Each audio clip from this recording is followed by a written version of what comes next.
Aloha! Welcome to the second episode of the 12th series of the Temple of Surf, the podcast. Today with us is surfboard shaper and surf legend Bill Stewart. We discuss with him about shaping surfboard, art, surfers, surf, and much more.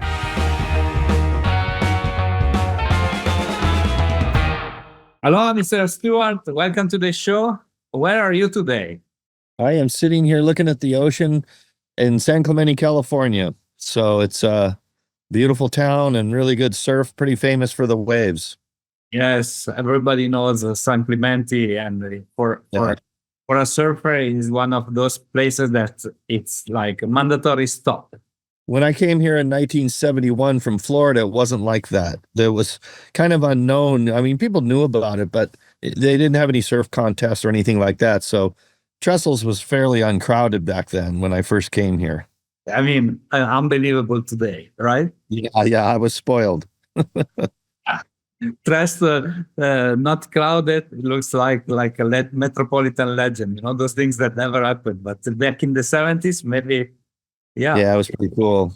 Yeah, it was a good time. I think I lived in a beautiful window of time. Yes. I think I did. The whole hippie, the music, and I was skateboarding swimming pools and surfing and racing motorcycles. You know, it was a pretty awesome time. Fantastic. All those things that today it seems like kind of granted, but in reality, we don't own them anymore, right? As big. And you know, not much of that went on in the 50s. It all changed when the surfing started and the Hollywood started making movies about it. In the early 60s, everybody got into surfing because of the movies, you know. They saw it and got interested. And slowly it got really, really popular. Yeah. But then in 67, it kind of dropped out because of the Vietnam War, and everybody was really into the hippie dropout of society kind of scene.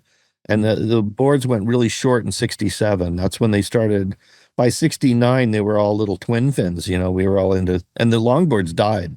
Yes, that was a huge impact for this shapers industry at that time, right? Yeah, the whole thing shifted, which I jumped on shortboards really, really early because I was, 5'7", 5'8", and 145 pounds. I didn't want to ride a log. Yeah, okay, yes.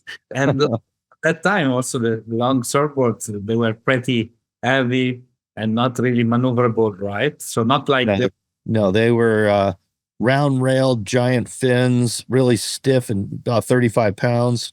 About half my body weight when I started. Well, difficult to drag them on the beach, right? And yeah. If you look at old longboards, kids, they were dragging them on the beach like this, holding the nose, and they wore the rails out in the tail, right to the foam, just by dragging them around because they were too heavy to pick up. Yeah, exactly. And sometimes, like finding those old surfboards, when the sticker on the bottom, like the permit. Isn't that crazy? The government even tries to get into surfing. Good God Almighty! too many laws, too many rules. My God, but those are like, for me, when I found those, I don't know, they value boards or not. Collectors love that. I just sold one that had one of those stickers on it. Oh my God, that's a dream, because people do not realize, like I remember the first surfboard that I bought without knowing that it was a Gragnol Atomic, and it was so heavy, and I was like, oh my God, I never realized a board could be that heavy. Yeah, they used 8-ounce and 10-ounce glass back then, and right. the blanks were really heavy. They got lighter and lighter blanks, and then they put like 1-inch redwood stringers in them. Really, they thought things would just break really easy and they would dent, and so they made them really, really durable. And I remember when I was a kid knee paddling those boards, I was so light the water didn't even come up on the deck. It was, you're like high and dry paddling like with your fingertips, and it was such a cool time, though. And if somebody paddled out, you were so happy to see somebody. Like there's nobody out there. Hey, Bob, what's up? Hey, everybody was friendly. Now it's all game face, right? You're right. But The stink eye. There is a story that I always say to the people of the podcast, so maybe they have enough of it. But when I talk with the Joy Cabell, Hawaii was telling me like those times nobody was going surfing out there, right? So Right. somebody to come with us to surf for two reasons, right? The first reason was for safety. So Yep. there was somebody that could help you in case you get in trouble. And the second thing is to testify at the bar down back on the shore that you were catch that huge wave and you'd have done that because nobody would believe you. But if you had your buddy next to you, they could have said like, yes, that really happened.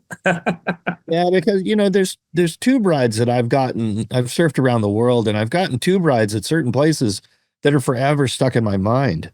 They were so deep and so long and so perfect that they're like memorized for life. You know what I'm saying? They're so intense. And at Padang Padang, I got a wave where the foam ball came up inside, and I ran over the foam ball and came out. A section was in front of me, and that wave is still stuck clear in my mind. So, how many waves have you ridden? How many do you remember? Not that many, really. Yeah, I think it was a wonderful time to be involved in the sport when it was so young. It just started. It started, way before that, but it didn't get serious until foam boards came out and fiberglass. And I mean, people were riding big planks in Hawaii and trimming along the way, but performance surfing, that changed the world, and the hot dogging, drop knee turns, hitting the lip, hanging 10, all that trick stuff. Now look at what's going on. Jesus. They also do that in big waving. I know it's keeps going to another level, right? When you think, well, there's nowhere to go, right? And I've heard that a lot. And I said, listen, the best wave ridden hasn't been ridden yet. Has not been ridden yet. So that's what's cool about these young kids. They're doing airs at 10 years old. Down here in San Clemente at the beach breaks, you see little kids doing big airs, and it's like, good God, we didn't even think that was possible. So bizarre, huh? It's bizarre. Yes, I totally agree with you. Yeah, for me, I was as an artist and a shaper and a sculptor and a musician, I'm in the arts, and this was the perfect life for me. You know what I mean? I couldn't have picked a better job. I mean, it's not all around. Yeah, 360. You cover basically every single Yeah, all aspects of it. And a good surfboard builder can shape, paint it, laminate it, hot coat it, sand it, gloss it, and polish it, and put the fins where you want them. If you know all that, you have all that information in your head. And I'm transferring that information right now to my son-in-law, Eric Linus. And the Linus family is a professional snowboarders, and they flew around the world snowboarding. He's now shaping and owns my store, which him and my daughter run the store, which I told him, I said, I'm 73 years old now. I said, I'm done. So 3 or 4 years ago, I just gave him the shop and walked out, but I still shape. I still paint. Well, obviously I still paint.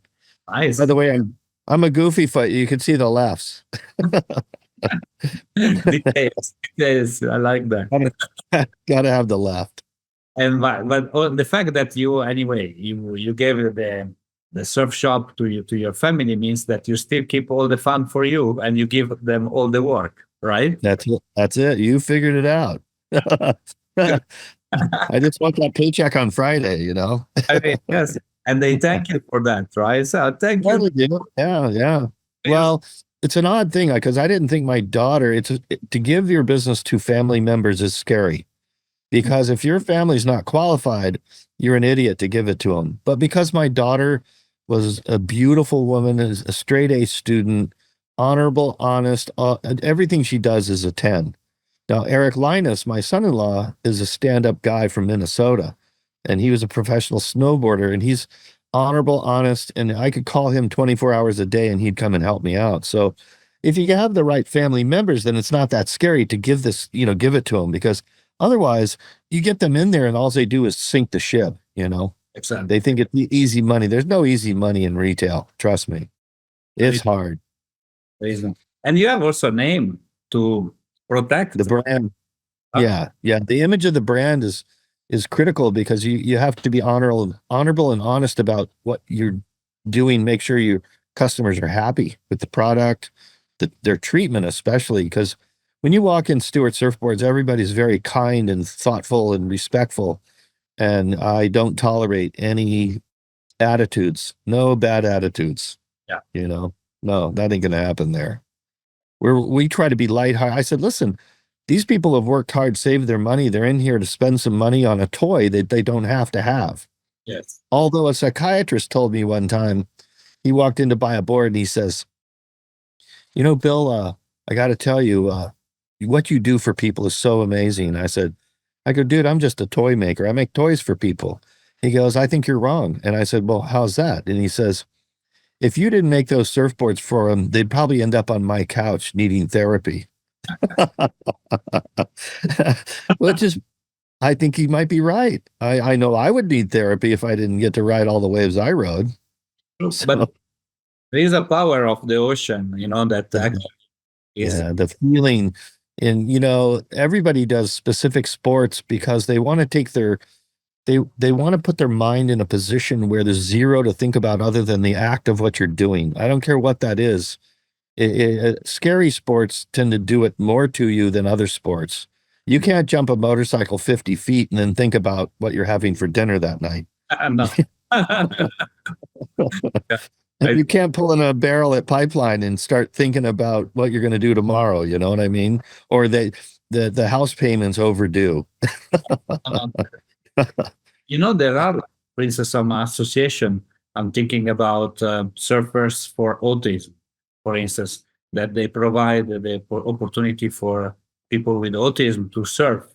And yeah, fantastic thing, because it's true that being in the water, in the ocean, no matter how big is the wave, disconnects from. Yeah, it's total focus. Yeah, timing, positioning. You jump into your feet. The beauty of a wave, though, and why it's better than a lot of other sports, is the playing field is never the same. Every wave you drop in is a different face on that wave, different bottom, different. Is it mushy? Is it a grinding barrel? There's all these variables, and everyone is different. You never get the same. It's fingerprints. They're that unique. And so I think that's the attraction to the sport, because you got a bag of tricks in your repertoire of what you can do, and you want to apply it to a wave when you drop in. Like, should I hit the lip? Should I pump speed, beat the section? Now that I beat the section, double pump into the flats and roundhouse all of figure eight. That kind of stuff. Just it's the bag of tricks that you have once you get good at it. I consider myself a really good surfer back about 20 years ago. I tell people I'm beyond good. In fact, I was good 30 years ago. But as you age, you get up slow. You can't do so. Anybody listening to this, I highly recommend go catch more waves today. There will be a day when you can't stand up and ride a wave. So I mean, I can still stand up and ride a wave, but I'm never happy with my level, because once I won pro events and then in longboarding, and then when you go to just being a regular guy in the water is I think your ego's in the way. You got to keep the fun meter in your head lifted to enjoy the ride, but your expectations are what you used to be. That's a problem. Yeah, the brain is still surfing pipeline. While the body is surfing. Well, the truth of the matter is I'm 73, but my brain is still 17. That's the problem. Well, that's actually an opportunity rather than a problem. Right? Keep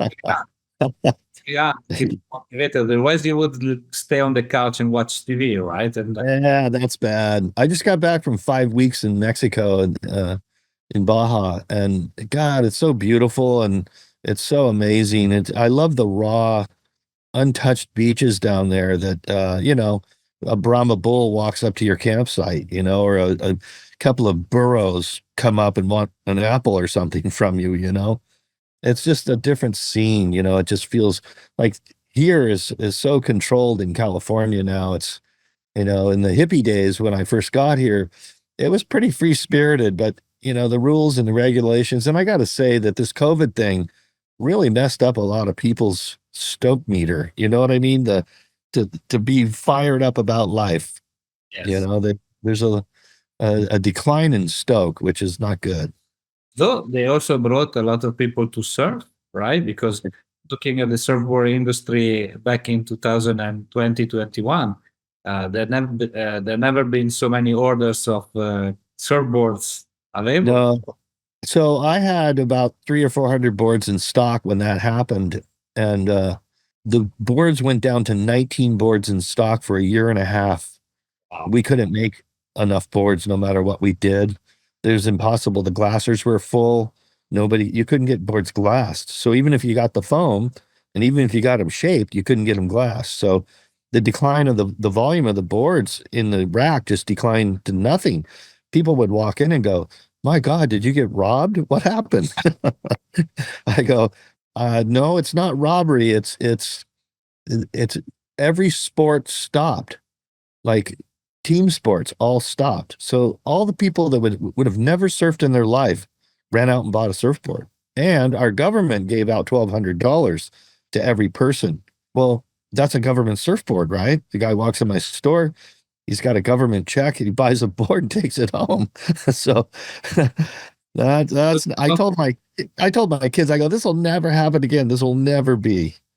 Also, because the topic, now talking with a lot of surfboard shaper is about protecting the industry of shapers that are working off California or US or Hawaii, Australia, versus all the boards that are imported from other countries. And I guess at that time, during COVID, because there was no boat going around or planes going around, people could buy directly in the market, right?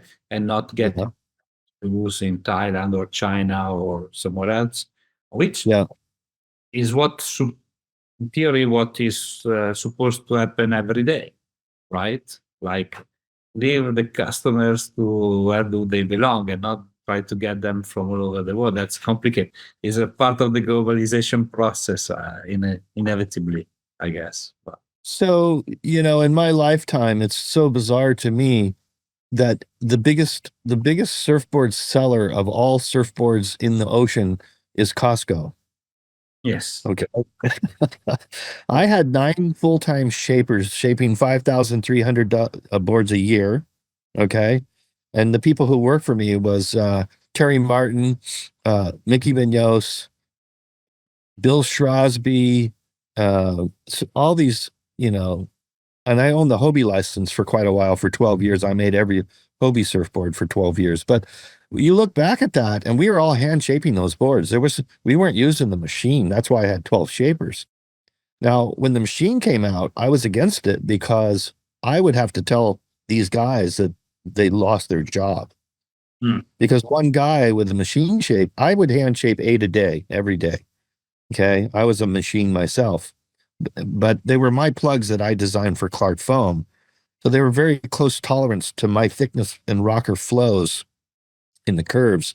So when I straight cut a 9-foot surfboard, it was exact already, just with one to cut off the top, one cut off the bottom. If you want a thinner one, you can thin it down, but it was so easy back then. Now, with the machine shape is you're not shaping, you're scraping. You're more of a sander than a shaper. If you get all the shapers together and give them a square block of foam, okay, square, no, you know what I mean? No rocker, no nothing, and give them a planer and say, show me how to do it. That's when you'll see the talented guys that can really shape. I can sculpt your face out of clay. I could sit here and take a ball of clay and look at you and go and make your face. thank you. So that's the art brain, right? True. Now, That's what the good news is I can do that. The bad news, I've only read 3 books in my entire life. I hate books. okay. I know I can't read books because my mind drifts all the time. I'm sure I'd be ADD or some kind of diagnosis of some sort, but I tell people that I don't read books, not because I'm proud of it, but everybody has their thing, right? So the kids are maybe listening to this information, don't think because you're not a straight A student that you're not going to be very successful based on, Jimmy Buffett was a good friend of mine. And, there's certain people their talents and skills. Chase what you're good at and hire somebody else to do the stuff you suck at. Now, I had to get Mark Freeman to hook me up with this. I don't do this. I was like, okay, can we get this working? Gladly for me, there is Mark Freeman that allow us to be connected today. It's like such an important. I'm stoked. I'm stoked for this. I appreciate that, but the fun meter and keeping your fun meter dialed up and stay happy and exude joy in the world.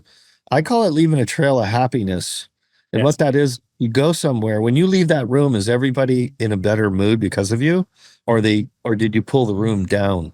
Whether you're in the grocery line or whatever, because I call myself a funologist. Okay. I don't think that's a word, phonology, but it is now. And it's one of those things where I surfed for pure fun. I made money doing it later, but there was no pro surfers when I was a kid. That didn't start yet. Yeah. So this age group, like Peter Townsend and those guys, they're the ones that kind of developed the Aussies put together the ASP and started all that serious but if you flew to Hawaii and won the Pipe Masters, you barely could afford your ticket back. So it wasn't, Kelly Slater doesn't have a problem with that. Different time, I guess. Like, but purpose that to become a millionaire, at least some of them. But there's some amazing amounts of money involved in all this, that was hard to imagine when I was a kid. My dad was a baseball coach, football coach, a fanatic golfer. He thought surfing was like smoking weed and avoiding a job. Okay. I think was part of it maybe, but not the whole surf culture, right? I mean, yeah. There's golf bums. There's people that do nothing but golf, and they barely have make a living, but they're obsessed with the sport, and they're not good enough to make money. Does that make them a golf bum? No, they don't call them that, but that's what they are.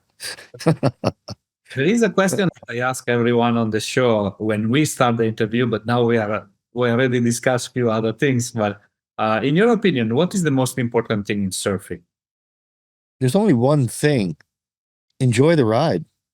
That's all it is. Enjoy the ride, because I went through a stage of surfing where I was trying to be the best surfer in the world, and I was angry a lot of times. If I dug a rail or didn't land a vertical reentry or something, I would get mad at my surfboard. That's ridiculous. That's ridiculous. That's nuts. So in the progression of surfing, and you know what? The hateful people in the water ruin the entire vibe and the stoke of surf. Because once there's an argument or a fist fight or some crazy crap going on, that kills it for everybody out in the water. Yes. And more prevalent now than I think it's ever been. Yes. Because luckily they're coming out with wave machines, which is incredible. Which they don't really fit with what you were saying before about every wave is different, and so you have to have your bag of tricks in order to perform that wave. If you go in wave pools, every wave is exactly the same. Actually, they can change them now. Yes, they're able to alter the waves now. So initially, you're right, they were repetitious robot waves, which even watching Kelly Slater's wave, after a while, watching guys get barreled, fun for them, boring for me. It's like, come on, man, but the wave was so steep and round, it wouldn't allow you. An amateur surfer goes out there and they get hammered off the bottom, and it's shallow. Yes. And people, it's different than it looks. So you're right. It becomes more of a skate park than it does a natural born wave. Plus sand bottoms change, right? The sand bottom is different, like what cement, not. I tried the one in Abu Dhabi 2 weeks ago, and Kelly Slater opened the second surf pool, like ranch, the one in America, and there is one here in Abu Dhabi, and literally is like any surfer can just surf great waves, super easy. And you That's get so cool. I'm so stoked you got to ride that. That's so awesome. You get like videos of you surfing, and you can show to your friends, say like, "Oh my God, I didn't think you were so great." No, it looks like Well, the wave is a great performance wave. yeah, it's up to great performance wave. In effect, on 14th of February, like Valentine's Day, the tour, the WSL tour, will stop in Abu Dhabi for one of their competition, right? That they will lead to the Yeah. World Championship. So it's a different thing, obviously, like we surfer are fascinated by the ocean and connected to the ocean. So surfing in a pool is not the same. But of course, from a perspective of a show that a wave pool can guarantee and can project, of course, it's fantastic, right? Because Yeah. Well, one of the important things about that wave machine is if there's a section that you're trying to learn to do a trick on, it repeats itself. So you get to push a more vertical or throw the tail out the back or whatever little trick you're trying to pull. And people ask me, like I did a lot of nose 360s on longboards back in the days when you were hanging 10, you grab the wave with your hands like this and you pull, and that throws the tail out. That's how you do nose 360 on a longboard. It's done with your hands. People don't know that. But when you're learning those tricks, you pull 1 out of 10 maybe, then it's 2 out of 10, then it's 3 out of 10. Then you got this thing trick wired, where you can do this thing repetitively after you ruin a bunch of waves trying to learn it.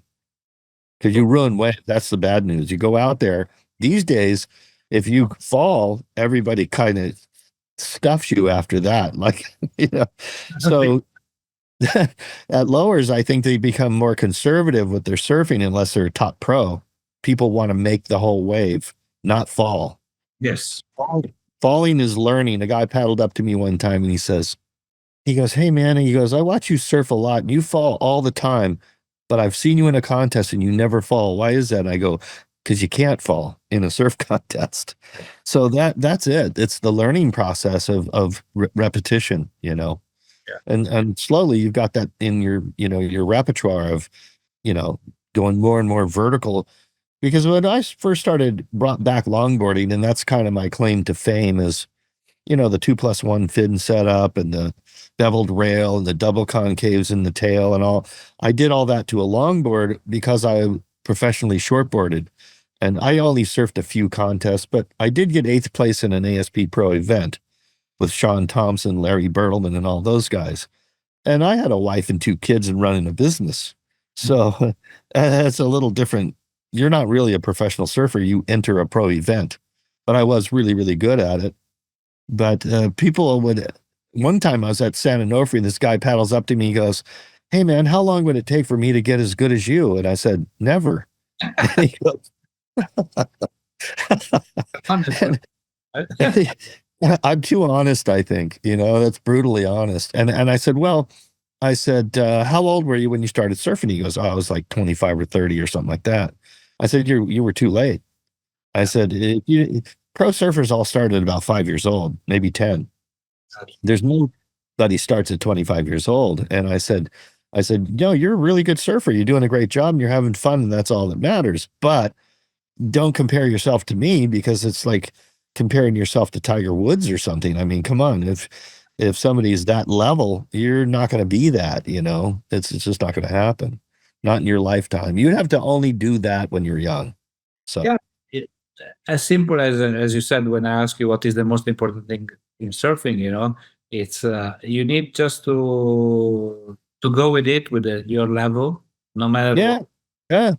and be present in the act you're doing, and be happy when you go back to the shore. Actually, There's there's an old saying that says, "How do you judge a surf session?" And I tell people it's judged by the size of your smile. exactly. Right? Isn't that what it is? You come in and you're like, I mean, I've had full chicken skin coming out of the water, like goosebumps on my arms, just so jacked up, and my adrenaline the whole time was so like, when you're at Cloudbreak or restaurants or Uluwatu or backyards in Hawaii or Pipeline or Sunset, all those breaks, they're so heavy. and they're so critical. When you come out after a session, you feel different. You feel light. You feel energized. Every cell is awake in your body. You You have know what I mean? part of the ocean with you in a certain. Yeah. It's unbelievable. It's so cool. The best wave of your life was the Padang Padang you were referring before, or Yeah, that session, I had 25 barrel rides in a row untouched. So when you have a session like that, there's nothing to say but oh my God, that was awesome. You know, how good can something get, you know? And you know, there's other places like backyards. I got a tube ride that was so long. I realized I was holding my breath and I almost passed out. And so I started breathing like I was because a lot of people don't realize that they're holding their breath when they're tube riding. And so when they get pounded, they're out of wind. And I did that at sunset. And I didn't even realize that I was holding my breath in a barrel until I got pounded at sunset. And I came up and I was almost unconscious. And there was white explosions in my eyes when my head came up. oh my God, I almost went out. oh, wow. That was Well, it's good to tell people that because don't hold your breath when you're in the barrel. Make sure you breathe. In boxing, I like boxing. In boxing, you know, you keep your hands loose and you tighten them when you punch. You do this, right? If you do this the whole time, all of a sudden you can't make a fist, right? So if you hold your breath the whole time, you're already, and then you get held under. Now you're in trouble. yes. So all of those kind of things, breathing is an important thing, you know, having the right breath. But I don't think people think about that. In everything, even in life, you know, when the yoga, they tell you inhale, exhale, you know, it's just about relaxing, you know, but also being more present in. Yeah, deep breathing to aerate your blood veins and to make you aware and clear-headed. Exactly. So it works. Yeah, it's interesting how that stuff is. And And, we talk about innovation, of course, you know, like you were able to make fantastic, incredible innovation in the surfboards, right? And yeah, something like that is achievable today, or will we reach a level where this kind of breakthrough innovation cannot be reached anymore? And so no, it has the best board has never been shaped. The best wave ridden has never been ridden. So I'm a futuristic guy. I'm not a historical, even though people look at me and I'm old, so they think, oh, he's into this old vintage stuff. No, I could care less about that stuff. I want to know what's tomorrow.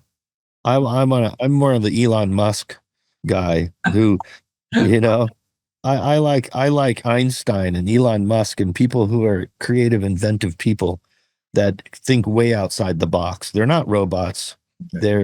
They're visionaries, you know, and I love that stuff. I love inventions, creations, and designs in art in every form.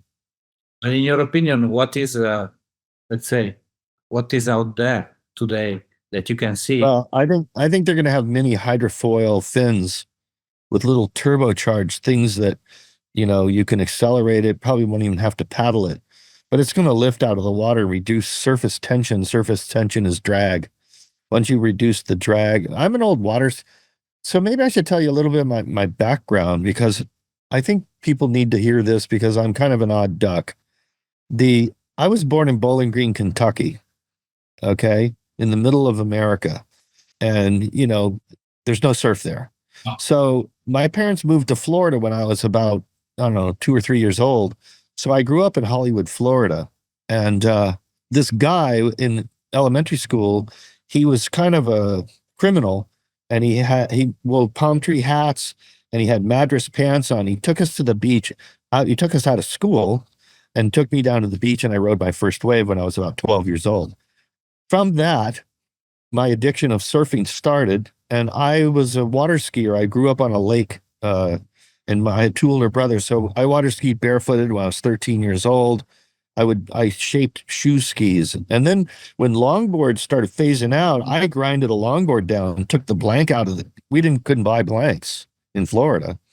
In California, they were making boards, but Florida, I didn't know where to get one. So when I was 16, I grinded a grinded the rails, peeled the glass off, reshaped the core, and made a shortboard out of it. Probably the worst board I've ever shaped.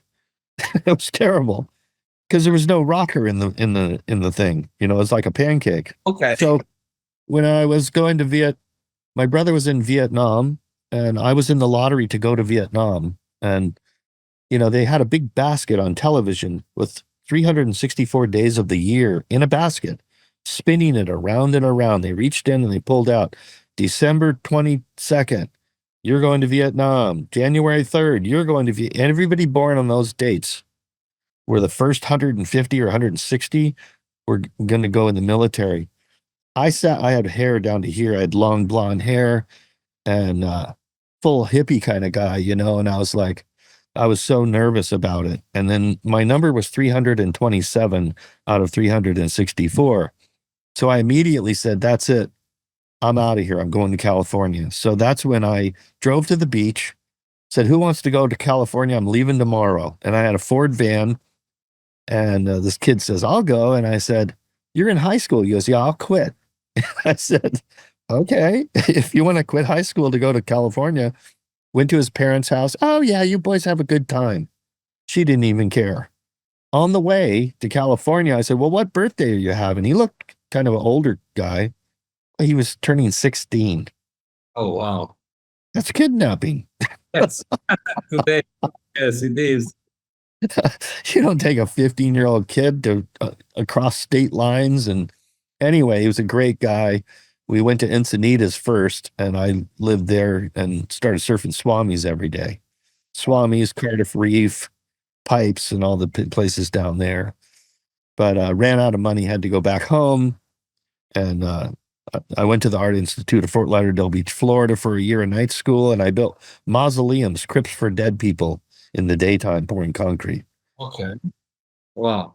I've had every weird job imaginable. I was a carnival. I traveled with carnivals. No need. Wow. You know what a carny is? A carny? A carny is a person who lives Like in those town to town to town, living in a tent or a trailer or something. I did that for a few weeks in the summertime. It was crazy. So I've had all these crazy jobs. I was crew hand on a 60-foot sailboat for 32 days and went 3,000 miles. So I did a lot of interesting stuff, you know, before I settled down. And as you know, what I'm known for, by the way, I'm a blues harmonica player. I'm decent at that. the music. Yeah, the music part of it. Yeah. So do you Wow. play any music? Do you play music? I do play guitar, but play guitar, it's like too big of a shot, you know. I just like It's hard. I just trim like some chords and Yes.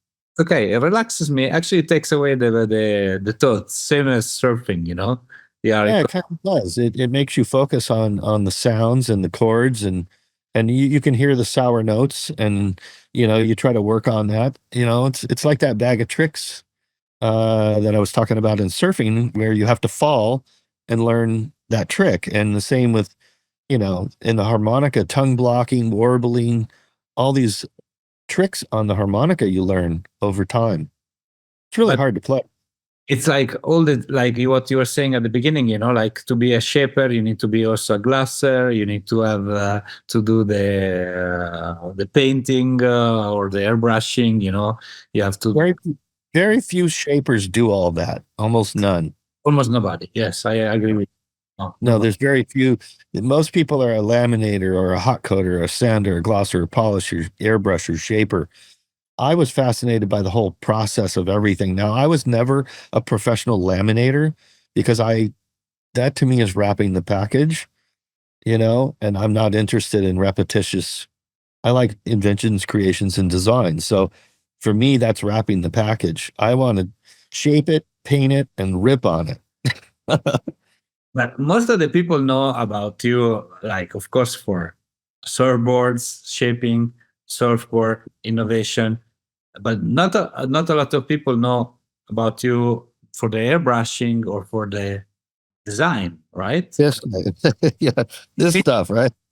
Yeah, I that I got voted best artist in Surfing magazine 30 some years ago, long time ago. And the thing was my marketing was my art, so that when I did this kind of stuff, when my board showed up at the beach, it was you couldn't help but look at it. It caught your attention. So my logo is my signature. That's how I write. I write very scrolly, like my eyes, I see all curves and colors. I don't see grids. okay. So art brains, people who are real artists, if you could look through their eyes, they see things differently than other. I didn't realize that till I was in my 40s. I was like, I don't get it. I don't understand how people are not seeing what I'm seeing. But then over time, it hit me. It dawned on me. There's people that just their brain doesn't work like that. And as I told you, I could not read books because my mind invents and creates and goes off on tangents. I blamed my mom. I called her up years ago and said, Mom, it's your fault that I can't read books. And she goes, how is it my fault? you know, you blame your mom for everything. She says, I had nothing to do with that. I said, actually, you did. You read me to sleep every night. And now if I read 3 pages, I go to sleep. Okay, that helps. Instead of taking like a medicine, magnesium, it's a good therapy. But I have sleeping skills anyway. I have no trouble going to sleep. me too. Me too. I totally the same. But for instance, like your airbrushing, for instance, I remember I have read online about OP, right? You did Yeah. for them, right? Yeah, I modeled in 5 of their ads, and I did a lot of artwork for a lot of different companies, designing logos. And I've done murals that are like 80 feet by 17 feet, Okay. Cool. huge murals. And by the way, I'm not an airbrush. I don't call myself an airbrusher. I'm just an artist because all of my paintings now, I use paintbrush, airbrush, and colored pencils. And I just did a painting for a guy's house that was of lower trestles that was 82 inches by 42 inches or something like that. I forget how big. It was pretty big. And, I got paid $5,000 for that painting. And it's super detailed, like really, really detailed. That's kind of my thing. I like abstract. It's hard to do abstracts and sell them. You have to do a lot of them, and you have to do shows, and it's a lot of marketing. It's a ton of marketing. So for me, everybody wants one of my classic Stewart wave paintings or something. But it doesn't, I can paint anything, I can sculpt anything, and it doesn't matter the medium, whether it doesn't matter if it's colored pencils or if it's rapid gap pens, or doesn't it, it's not just an airbrush. I got really good with the airbrush gun. Okay. I'm crazy fast. This painting here, this hat here, so I sold these hats for like $80 a piece to do these paintings on them. These hats, I paint these pretty quick. They're not hard for me to do, but it's kind of fun, but it gets, again, repetitious where I haven't painted one in about 2 months or something. Look at this one's all dirty. It's been to Mexico. But I guess, like more the detail. I guess, okay, one thing is the details in a painting, and one thing is Yeah. the ability of a painting to express what you have in your mind, in your brain, right? Yeah. Yeah. The A lot of the paintings I don't even like. I do a lot of tropical sceneries with waves that I make up. They don't exist. Like there's not a place. I don't look at a photograph. I just do a painting. So some people have trouble with that, No, I mean, the artist Steve Valliere. No. It's fantastic. Now he lives in New Zealand, and he does these paintings of barrels, of people with green hair and stuff, inspired. And actually, is what he lives in his brain, not what exists, which even more interesting for me, because Oh yeah, a perfect painting, like when it's abstract. I like surrealism. where there's real stuff in it, but it's used in a weird way. Exactly. So it makes it more fascinating to me, than just if you're going to paint a perfect scenery, you can really just take a picture. Exactly. This is what I was referring to. It's like something that exists can be always replicable, right? But different artists, but something that belongs to your brain, it's just like you. And that the rich artists who make big money have a very specific look and style about their paintings. Each artist, if you look at Rembrandt or any of the old artists, they in some of them were so abstract. They looked like anyone could do it, but the way they did it there was a feeling about the paints and the complexity of what they, even though it's loosely done, it makes you stare at it and think about it. Yeah, because you need to contextualize the painting to the era, right? You cannot take a Picasso blue period and just put it out there without contextualizing. You need to contextualize. I think is important. Otherwise, everything gets diluted a certain way. There's pretty much nothing I haven't painted. I've painted bald heads, big tits, hot rods, cars, boats, millions of surfboards. I mean, so many, it's ridiculous. But I've painted so many weird things over the years that I even painted a pair of underwear and made it look. This lady came in and she had her husband's birthday, and she had white underwear and she wanted a brown streak in the back. And she goes, make it as disgusting as possible. So I had a hand in the fly. I had flies flying around the crotch. And she loved it. She was so happy. She thought that was so funny, well, I am kind of a funny character. I do like my mom told me if you laugh a lot, you live longer. Yes, I totally agree with you. I think she's accurate about it. My mom died at 90 and my dad died at 92 during COVID. They didn't have COVID, but they did pass away at that time. And in your 90s, you're pretty much done. You know what I mean? It's big, like you said, hanging out in front of big screen television.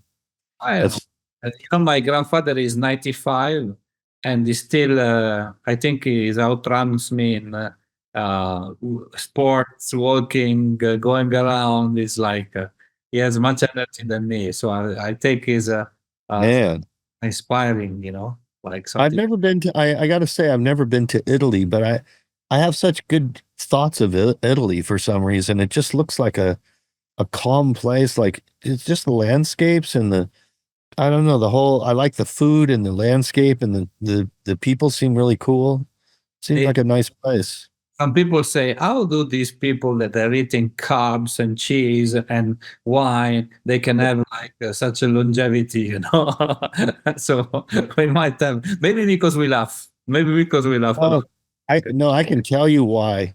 There's no preservatives in your food. Yes. See, in America, you can take food and put it on a shelf and come back in a year and it doesn't rot. That's not good. Yeah. Food deteriorates. If it's not deteriorating, then it's not really food. Yeah. I think that's the issue. The FDA in America, the Food and Drug Administration, should all be put in jail for what they've done. Look at American people. It's the worst I've ever seen. And the young girls that are trying to rationalize that it's okay to be really heavy, it's not good. It's not healthy. It's not good. Definitely, there is like a whole topic about being healthy. What healthy means. What healthy means is that is just like cannot be just something on the short term. You need to look at the long term, the longevity again. Yeah. Yes. Yeah. And those people that are overweight like that, it'll catch up to them eventually. They'll shorten their lifespan. And, go surfing and see how you feel. Put a 50-pound pack on your back. Paddle out. See how you do. Yeah. I mean, for me, I'm 100 kilo for 1.9 meters. So I think I feel it anyway.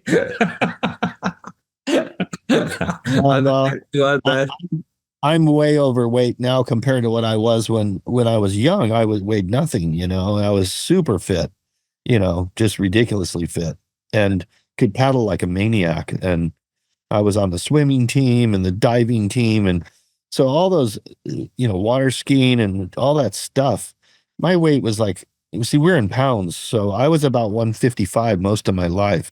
Now you get older and you're slower. And I've had two hip replacements and all that kind of stuff. It's getting old sucks. Let's just go there. So, I recommend not getting old.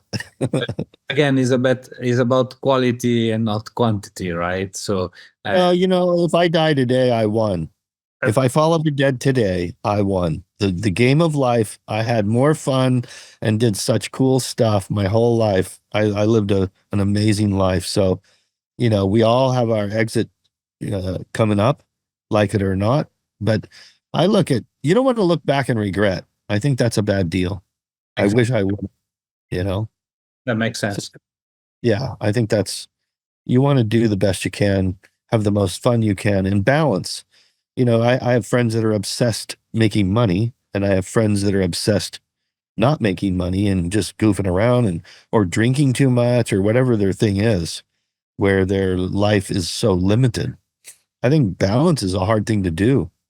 Oh, definitely. Nowadays, for sure. Going back to shaping, I asked you what is the most important thing in surfing, but what is the most important thing in shaping for you? I think making the customer happy.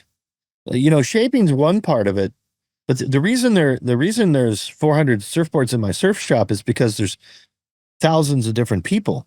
So if everybody was 5'7", weighed 135 pounds, and were really good surfers, okay, like a robot, then you would only have one board in there, maybe two, a little bit for conditions maybe. But when you take height, weight, age, and ability, and what I think I'm really, really good at is designing boards for people, and a short person, fat person, tall person, good surfer, pro, a kook, doesn't matter. The trick is to allow the customer to progress quickly. And the way you do that is by buying the right board. Don't be your own brain surgeon. Don't think you know more than the surf shop, the board designers. Kelly Slater hasn't shaped 40,000 boards. I did. Yes, you did. I did. So when you do that many surfboards for really, really good surfers, and one guy came in and he was 400 pounds, what do you do with a 400-pound guy? Luke Longley came in from the Bulls, 7 foot 2 inches tall, 320 pounds. He has to duck under every doorway. Now you got to make a board for this guy. Well, the difference between him and me is, first of all, you start off with their wingspan. How long is their arm? That's the width. Now, let's say being that big and being a professional basketball player, he's not a professional surfer. But his wingspan, his arms, he can put his arm around an SUP at 35 inches. So is that a bad thing? No, that's stability. His foot, his feet were like, I couldn't believe it, how long his biggest foot was. So he can use a wider tail because he has a bigger foot. He's wider. And so how much do you weigh? Well, then you can start coming up in dimensions of thickness, right? When you design a board for a guy like that's a big deal. And when I was in Australia, I made a board for a rugby player, and he was just a bull, So all these little kids, you measure their arm span, and that's where it starts. What can they reach around? Most shapers just say, "Oh, I shaped this board for, that one." They don't really look at where all I'm a tailor. Like if I was going to make you a suit, and you were going to get married, and I measured you. That's kind of what it is. So all the boards that are today in the shop, even if you retire, they're still hand-shaped. Yeah, they're all sanded by, they're machine shaped, with the CNC cutting machine.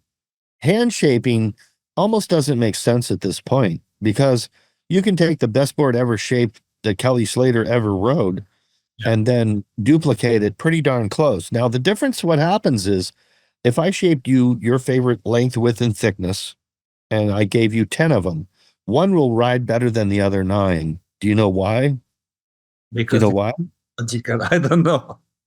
Because the foam is hand poured.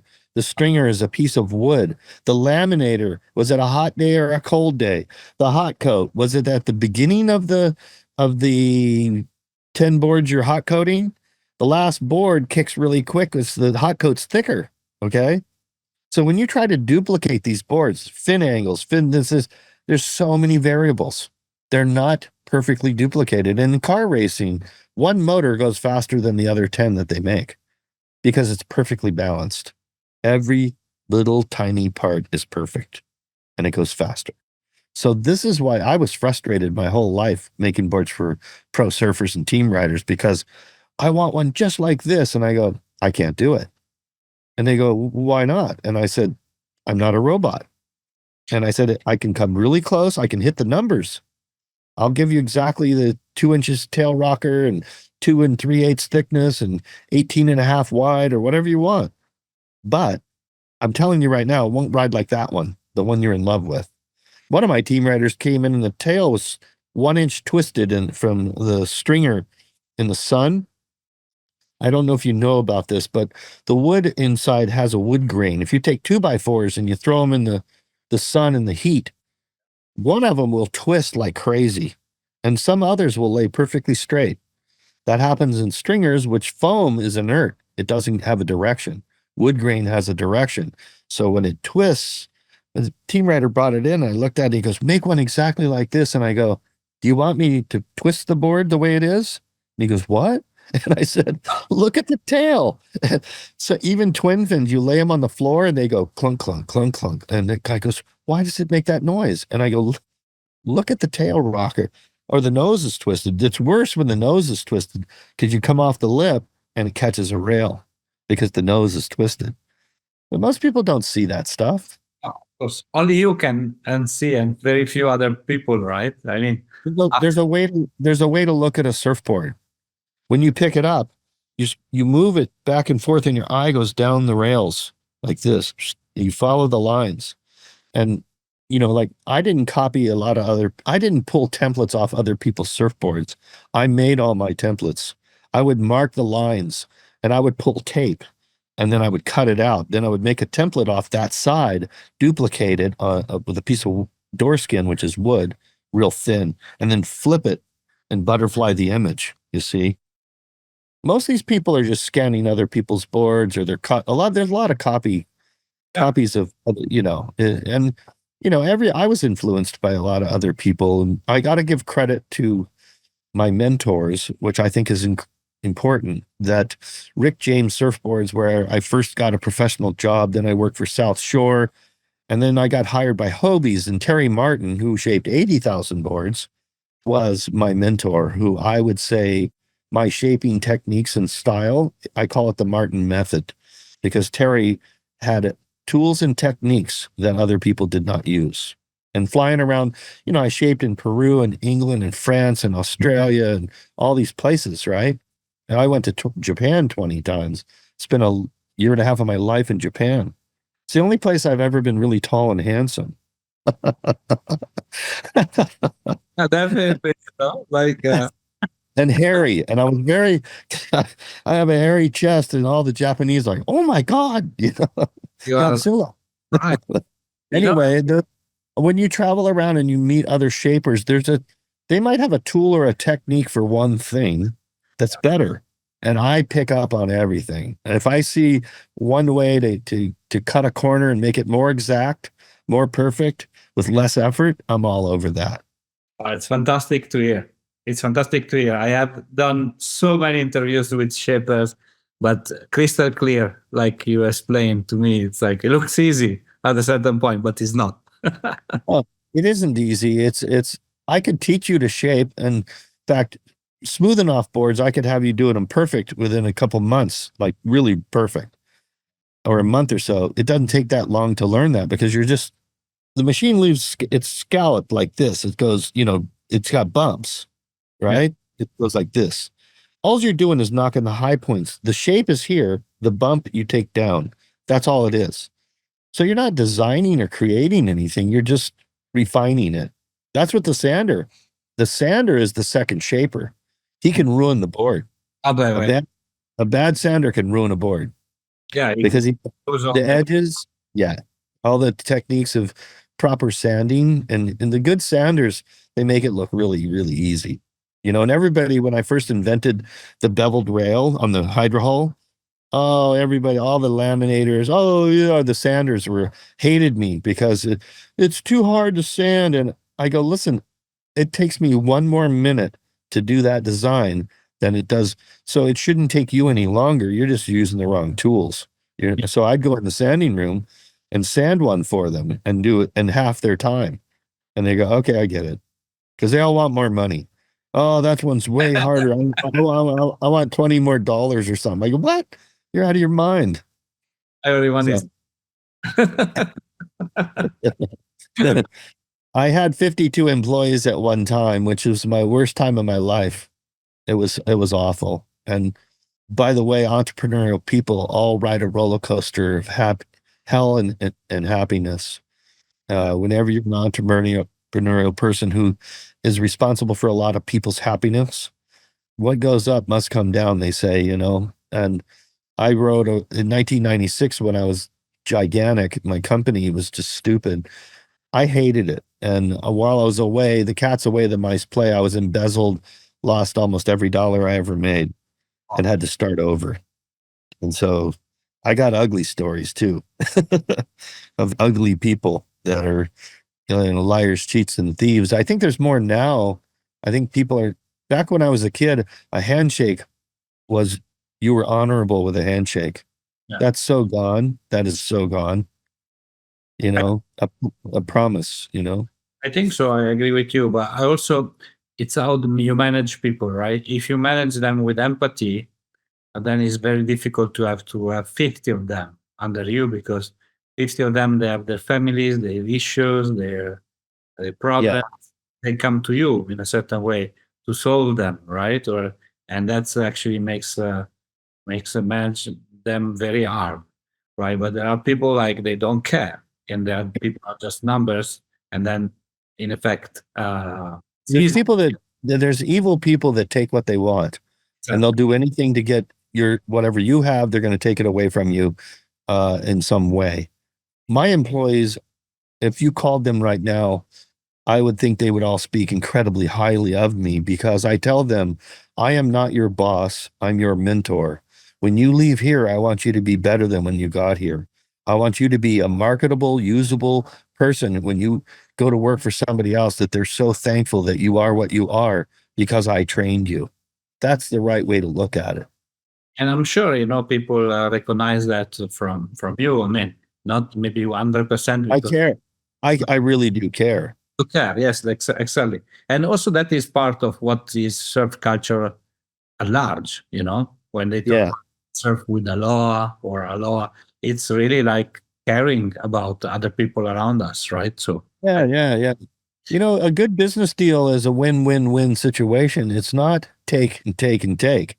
It's any deal that you come up with somebody and you make an agreement. I agreed with you to come on the show at 10 o'clock. Well, I was here at 10 o'clock, right? Before 10 o'clock. So, being on time, being respectful, being honorable, these things they go a long way, I think. And everybody makes mistakes. Everybody oversteps their bounds. We're all egotistical and arrogant and full of ourselves, or whatever we are. But the big picture is, how do people feel about you in the people who really know you? Yeah. That's because there's people that think they know me, but they kind of don't. And there's jealousy, which is a weird thing. Jealousy is a hard thing to deal with. Humans at the end, it's part of being human in a certain way. Some people hate rich people, and not that I'm rich, but jealousy when somebody, and I've had people go, holy shit, man, is there anything you can't do? I can't read books. Totally. That's a good one. Yes, definitely. You need people to read them for you, so it's audiobooks eventually, or podcast. By the way, I am going to write a book, but I'm going to do what I'm doing here. I'm going to talk my stories, and my daughter is going to consolidate it. So I will be coming out with a book, and it should be really interesting, because I have a lot of really weird, bizarre stories that are, you can't make up, you know. So I don't know. Let's see how it comes out. I'm I'll sure have to have someone read it to me. just, out of, because I'm a very curious person, and then now you kind of provoke me. Just tell me one story.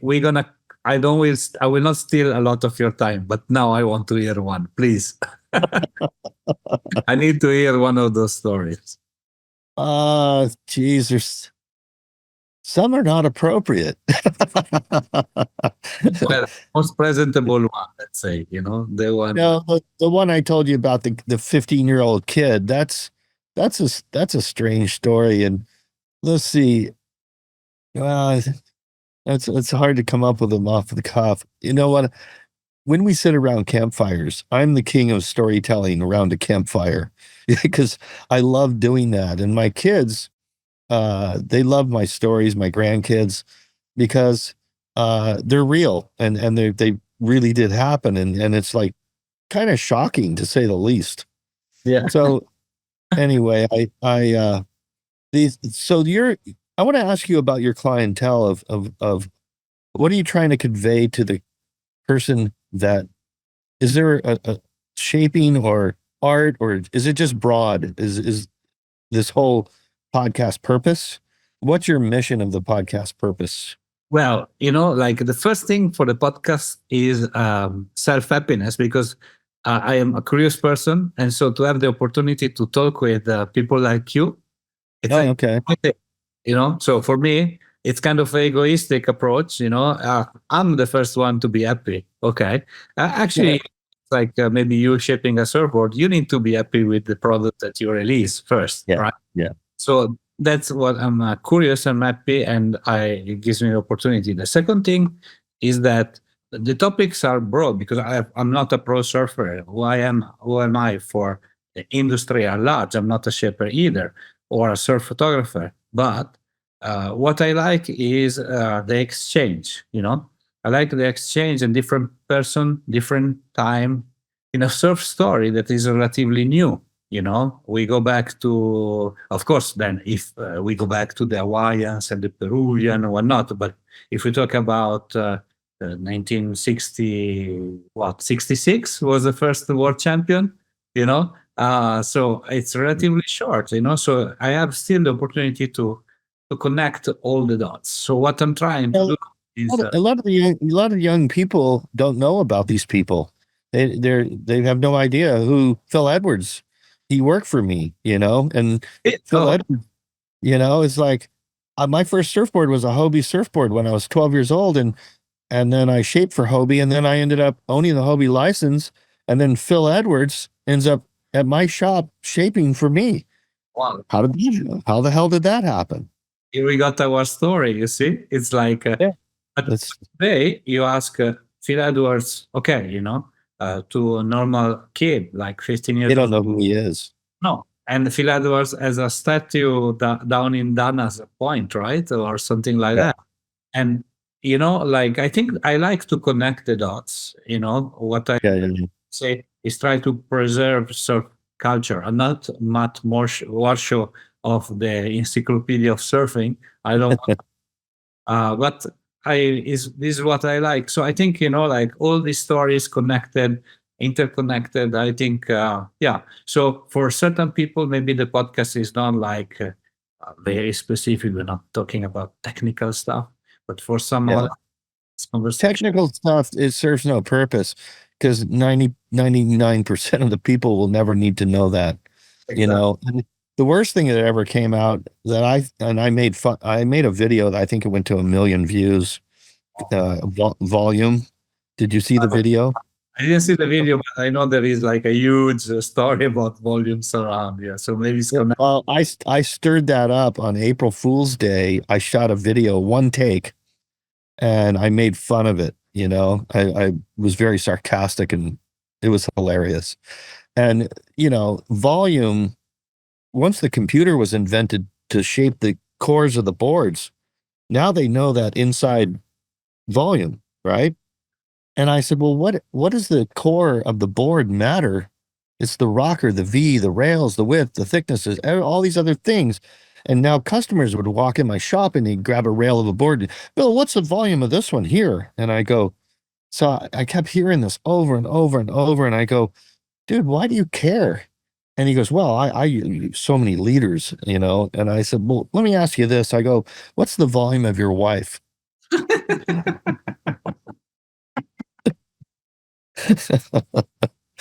Okay. Now that might matter. That might matter. Now I said, let's say your wife weighed 150 pounds. Okay. What if she's 5'2"? Okay. That's a visual, isn't it? Now you're seeing the outline. Now you're seeing the shape. Okay. What if she's 6'2"? Now, what if the volume is all in her butt? Okay. And so I made this whole thing up to drive this guy insane. And the reason I say volume might matter to a person like Kelly Slater, who's fine tuning surfboards in a computer to the most minute thing. It's your height, your weight, your age, your ability. Where do you surf? What are you trying to do on a wave? It's how you pick a board. To walk in and be so focused, like if you grab the volume of every board, custom board builder on the coast here, and everybody rode the volume. Now, a gun could be the exact volume of a fish. Yes. Now, now, do you want to, on a little tiny wave, do you want to ride a gun? Or do you want to ride a fish? Okay, so you see, this is where the volume, the shape is so much, your pants, yeah, if you have a 32 waist and a 30 inseam, I can visualize you perfectly, right? And you're probably 34, 30. 34, 34. But you see the numbers, that's my point, is the numbers, the core volume didn't make sense to me after shaping 40,000 boards. I don't get it. And that's all that mattered to anybody. You know what it is? They felt like they were in charge. They'd walk in and command a number. They felt comfortable because they don't know anything. So it's a buzzword. Yeah, I felt like it was a buzzword to feel confident. You know? Yes, to kind of feel important and to. Yeah. That's it. Yeah. And so anyway, some people got really mad at me for saying all that. And and one guy said, he said, Mr. Stewart, I don't think you understand the purpose of volume in a surfboard. And I said, well, so the next guy writes in, he goes, hey buddy, if you need more flotation, why don't you get a life jacket? So it got really controversial, which made it funnier. And that's what escalates these kind of podcasts and stuff, controversial stuff, you know. So do you know who Jimmy Buffett is? Jimmy Buffett? Jimmy Buffett? No. You don't know who he is. He's a really, really famous musician here in America who recently died. Was a very close friend of mine. And if you go on YouTube and put Bill Stewart, Jimmy Buffett Stewart stories, then you'll hear about Jimmy Buffett. He was a billionaire, songwriter, singer, and I got a bunch of stories about him. And those stories that I told him, I have 13 stories about him. He's one of the smartest, most talented people I've ever met, and just incredible guy, you know, and he got cancer and passed away. And boy, you know, there's certain people that come along that will never be again. And Elon Musk, I think, is one of those. What an odd character he is. I mean, I think we don't know if we love him or scared of him. Yes, that's Are we scared of him or we love him? Depends on the moment, you know. Maybe when he talks about the AI. Yeah. Oh, geez. Talks about innovation. We love him about, you know, it's like, yes, but it's also part of the being such big minds, you know, like we're always scared or, you know, or love them according to the circumstances, right? It's not most people in the world hate change. Most people would prefer that it was still like the 1920s. I mean, if you lived in that, do you really, and you came to this, what's going on now and where it's going to go really quick. I think the next 30 years is going to be shocking. Yeah, definitely. I think it's going to be shocking what's going on. It's and that's at an accelerating level that can't be stopped, I don't think. And it could go bad. It could not be stopped, unfortunately. So we just need to fight for protecting as much as possible our families and the truth. Oh, Well, when I heard that I could actually end up being a pet, like the machines run everything and they keep like, I have a dog that I love and the dog is so awesome and I just pet him. We could end up like that, completely useless. it's another.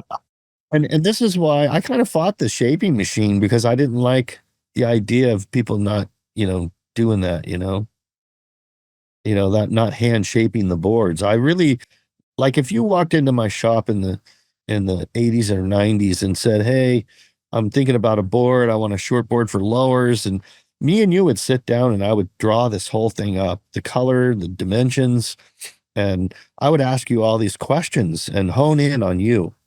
And then I would go in there and make it exactly for you, from me to you, documented and dated. And there's something really cool about that.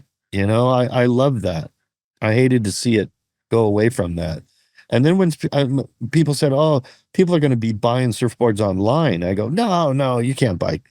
I go, "That's like buying a pair of blue jeans online." Well, that's what they do now.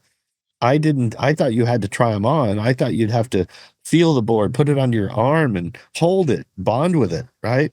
I was But wrong. what is comforting is that there are still like young shapers that are doing hand shaping and they preserve the craft because most probably they have learned from people like you, and so they understand what is very important, and not everything can be done by machine. So I think we have some great people. Well, I think the sad news about that is if you hand make surfboards and hand shape each one, it's hard to make a decent living doing that. It's the money is almost nothing when you end up with hindsight, when you're 60 years old, 65, you want to retire, you better invest in property or something to have some sort of or rich parents or something because financially it's a bad idea. Yeah, definitely there is not much. Artistically it's a great thing. But and the guy that I found out that people don't care. They really don't give a crap if their board's hand shaped or not. Most don't, because it's like a car. You don't go in there and pick every color and the type of tire. You don't go through the whole list of everything you want. They give you a palette of here's what's available, and then you get to pick one out. That's kind of what this went to instead of custom. But then we should, if we look like this, that is, of course, a true way to look at things, a real way to look at things. Surf shop will disappear.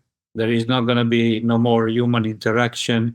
And so I think there is still a big part of, like the grandfather with his grandson to go into the surf shop to buy a surfboard, or the same to going into a music shop and to buy a guitar.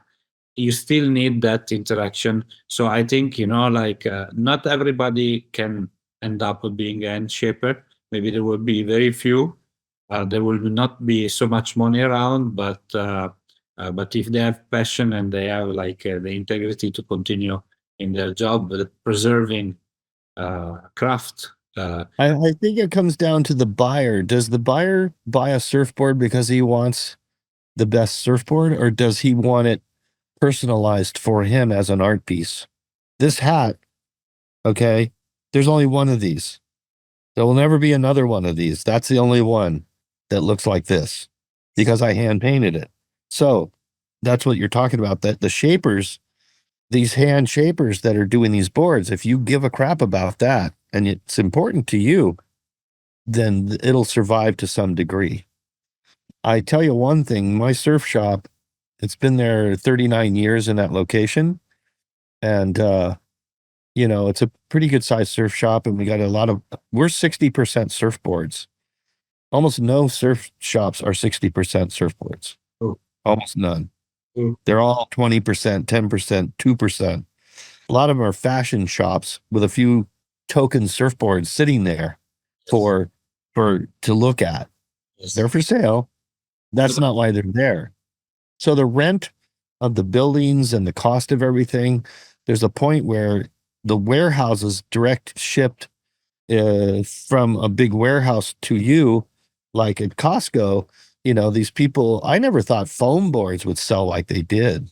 Yeah. The crappy boards. It's like, oh my God. I told a friend of mine, I said, well, you should get a blow up doll for a wife and go down and get a wave storm and a blow up wife and your swimming pool should be a blow up, like a party pool or something. I love quality stuff. I tend to save my money and buy something really good than just to grab something. So, but I hope a lot of people will do like that. Otherwise, we'll end up all surfing plastic stuff. Expensive. Yeah. Because home boards are getting expensive. It's like we're selling a ton of my soft tops. We have a new soft top out that and a bunch of models and we redesigned the core of it, and it's got the right flex pattern in it. People don't understand the flex in a surfboard, and it's a bow and arrow is what it is, and the projection out of your turns is because the board is not rigid. It's not a plank. So when you have a board that works better than other boards, a lot of times that's in the flex of the projection. If you're good enough to turn that hard to gain speed every turn. You see Kelly and all these guys going 100 miles an hour on a wave. Their board's not fast. It's Kelly's fast. Yes. The way they load the rails up and the flex in the board projects out of every turn. And every turn they turn, they put all their weight into it. I mean, they're bending really low and extending out. And a crappy board doesn't do that. So you're kind of tying your hands behind your back, trying to get, but if you're a decent surfer and you ride one of those foam boards pretty darn good, they think, wow, that guy's amazing to ride that shitty board that good. So I think they kind of play themselves down. It's a weird phenomenon to me. Yes. That the decent surfers would ride that. No, what's his name in Hawaii really stirred it up. He's on, what's his name? I can't think of it. Anyway, he's the one that really pushed that whole thing. They should be sending him a paycheck. I don't know why I can't think of his name. On the North Shore. So I don't remember now. Okay. Yes, I know. Yeah, but because having like a board like that, it makes it look like a performance board, but in reality it's just like a soft top, like any other. Our soft tops ride really, really good now because they do have the right flex and they're light and they're durable and they're cheaper. So we're selling a lot of them and because the board is decent. And most people, 80% of the surfers don't surf very well. 90% of the golfers never break 100. Okay. That's terrible. 100. Jesus Christ. That's terrible. If you can't break 100 in golf. I mean, you're pretty bad. I mean, but it's like this, like the reality of the game is that it's a hard game. Yeah, it's a really yeah.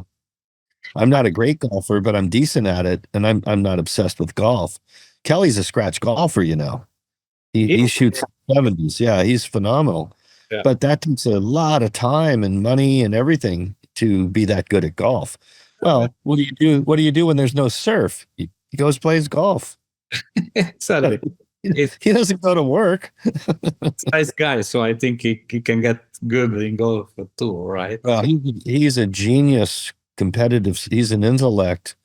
I mean, he beat everybody psychologically as well as physically because he's a physical freak and he's a very smart guy. And his surfing ability. When I was shaping boards for Shane and Gavin Beshan when they were little kids, they would fly back to Florida and get beat by Kelly Slater. And they would come back, oh, this Kelly Slater, they hated the guy. and it was because he was that good. He was just a notch above everybody the whole time. Yeah, but again, he had the natural talent, but there would not have been Kelly Slater without Andy Irons at a certain point, I mean, well, I think it's more than that. I think it's more, you take a really good, a talented guy that has the physical ability, but there's an intellectual level of competition. Jeff Kramer was one of my best longboarders that I ever saw. And still to this day, if you go back in the old magazines, look at pictures of Jeff, he's doing things nobody else could do, but horrible competitor, the worst. He drove me insane because he should have won tons of contests. He won quite a few, but he should have won almost every one. But his strategy was he had a toggle switch on, off. In other words, he surfed wide open every wave. He would never, Jeff Kramer, you need a 4.2. He'd try an air and fall and would go to the final. It drove me nuts. He could never let off the throttle, wide open. He broke 82 of my boards. No way. 82. Yeah, 82. Wow. Do the math. That's a lot of money. At my expense. I have 6 more questions, very quick. So please, it's a little game we play at the end of the Okay. Please answer the first thing that comes up to your mind, okay? Uh-oh. The best surfboard that you ever read. My favorite board of all times was a board that I shaped.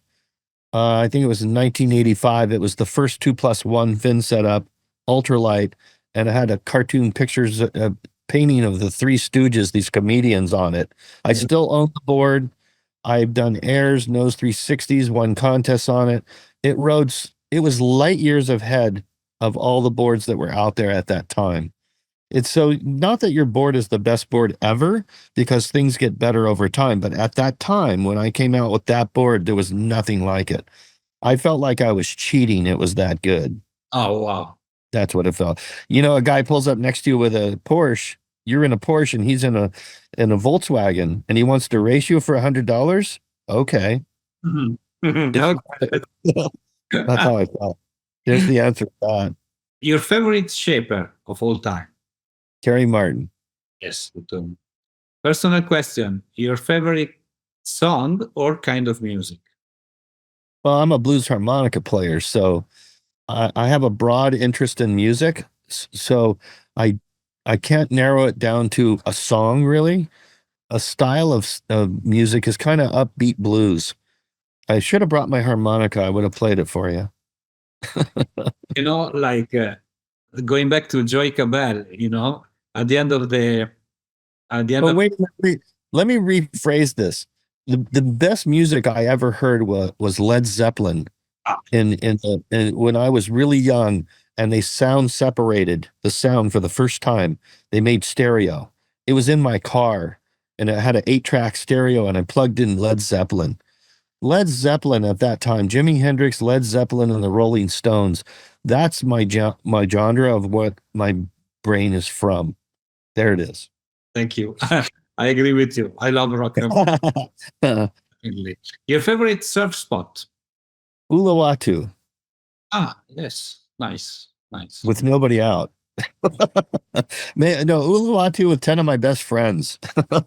You know, like during COVID, I was interviewing some people back in Bali, and they were saying, Alessandro, everything is empty. So it's not good for tourists, but at the same time, those guys put the best waves, you know, for them. So it's and the people were starving, but the local people, if you got there, you got some waves, huh?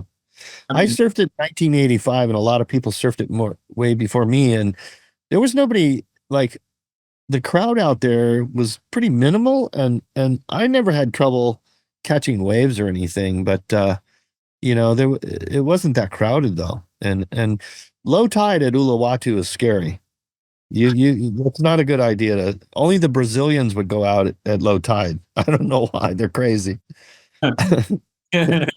or brave. Yeah.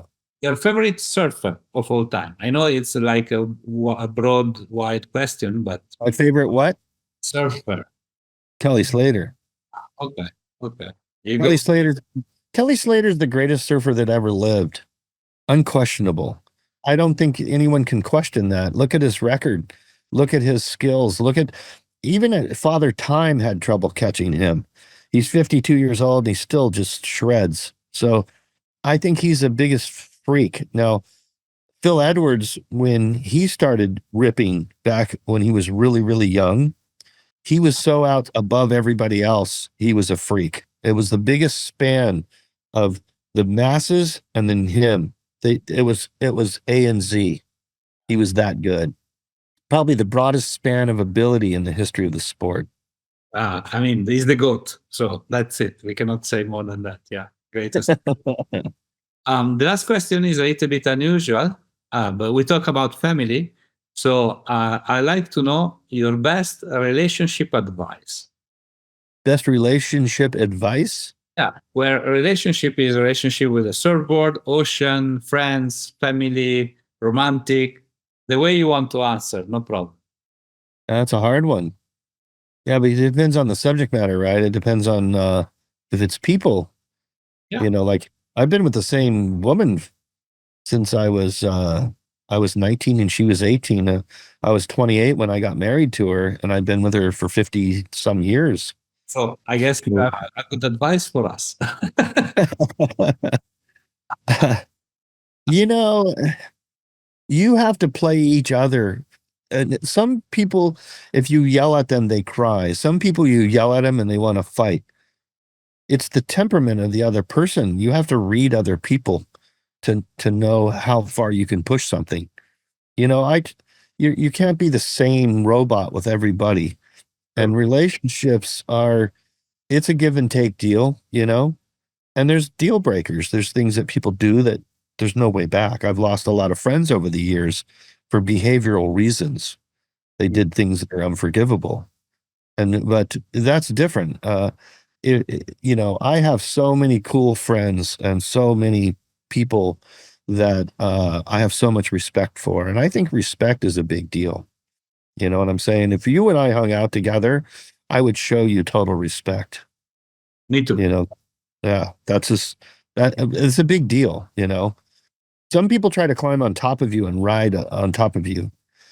You want an equal exchange of respect. And that's in everything, I think. And with the ocean and with the boards, and if you respect your guys out in the water and show them a little love out in the water. I try to make people laugh all the time.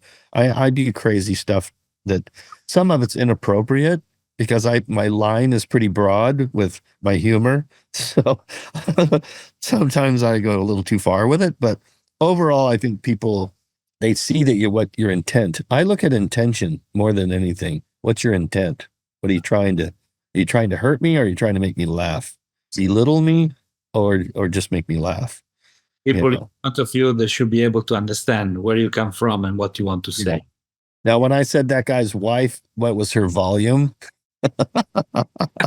Yes, I guess, but not the obvious guy. I might have crossed a little line right there. I don't know. But I thought it was funny, you know, but he was shocked.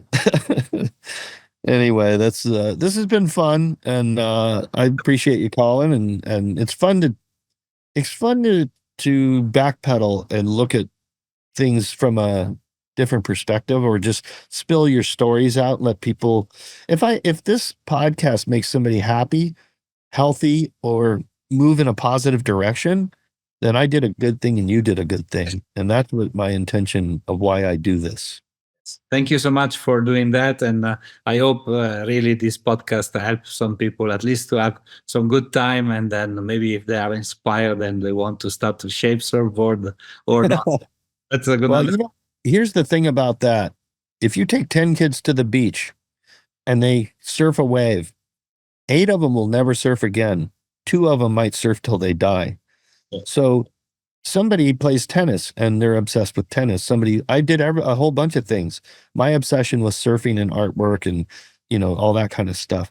So follow your passion, and shaping surfboards, you know, as fun as it is, it's hard to get good enough to make a good one. You have to make a bunch of really bad ones for your friends and probably damage their surfing before you can make a good one good enough that is like a really nice rideable surfboard. So in the 1967 9.2 boards, what rocker was basically inexistent then? Much flatter. Much flatter, yeah.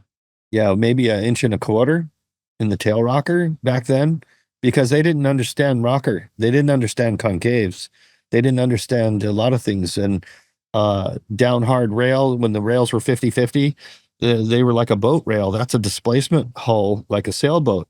when the hydroplane comes out, that's where the let me see, the rail's like this, right? The down rail, the edges release, foils hold. So round rails drag and hold water. They won't let go of the water. Edges release, foils hold. So that's critical to know how far up the rail you want to go with edges, in how round is it forward. Now, if you look at modern shortboards, they're pretty foiled in the front. They're rolled, but they're hard edge and deep concaves running through the bottoms. So that makes them go fast in the rocker. See, when you put a lot of tail rocker in, the concave takes the rocker out. It brings the speed back. So if it's got a lot of tail rocker, it goes straight up and down the face like this, right? Which is what you want. But back in the day, like Wave Tools, they made the most rockered out surfboards. They're like this. Well, the board went straight up and down the pocket, but if there was a section, you were stuck in the pocket. You couldn't beat the next section. That's why you see all the boards with a lot of rocker and a lot of concave. Boards, Kelly used to ride rockered out boards that were horrible. Only he could ride them. Then they started lowering them down deep in the concaves. Now you've got speed and turning radius all in one package. That's the beautiful mix. Wow. I will look back into my old surfboards and try to look for measure the rocker and go into vintage boards and take a straight stick, balance them on a level racks, set the board down.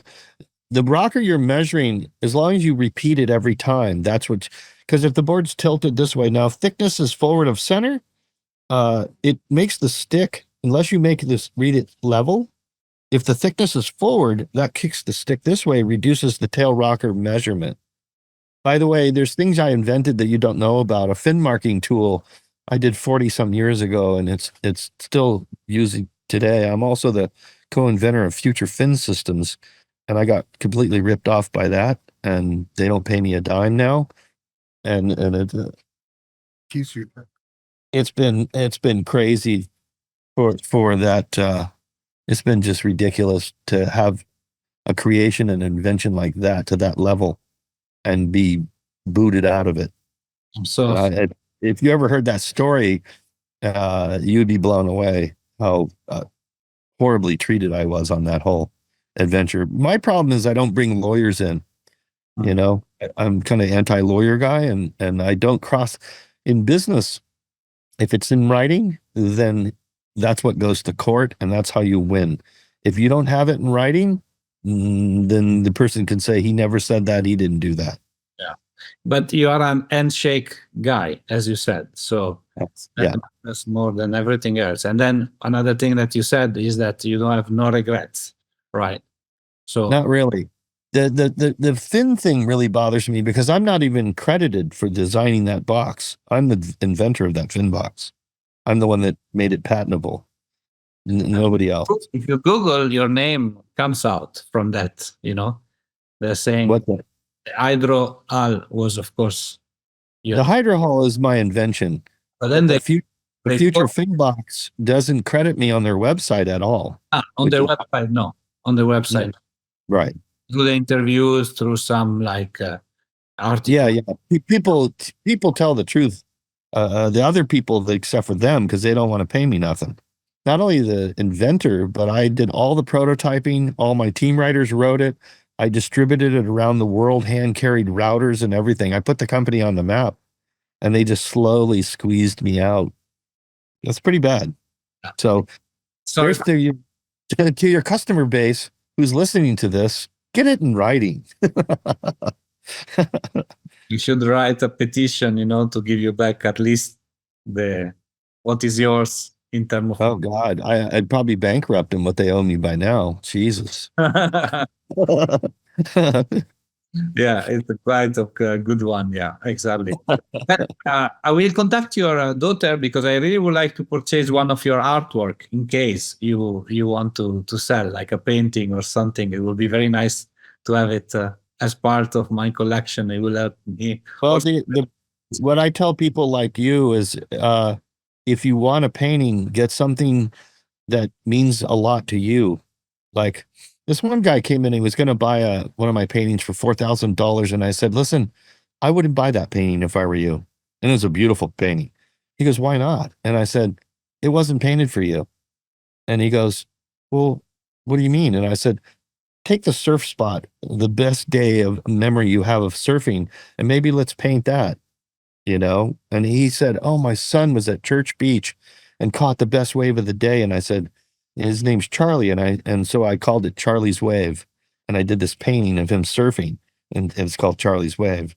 That's kind of cool. That has me. An idea. I will come up with an idea, and then we'll let you know. Yeah, that's the way to do it, man. And then it's from me to you, personalized, and that has value and meaning.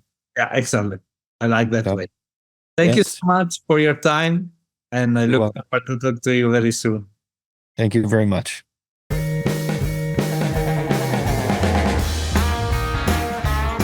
Hi, it's me again. I hope you enjoyed our today's episode. If you want to know more about us, please follow www.thetempleofsurf.com and all our social media. Mahalo!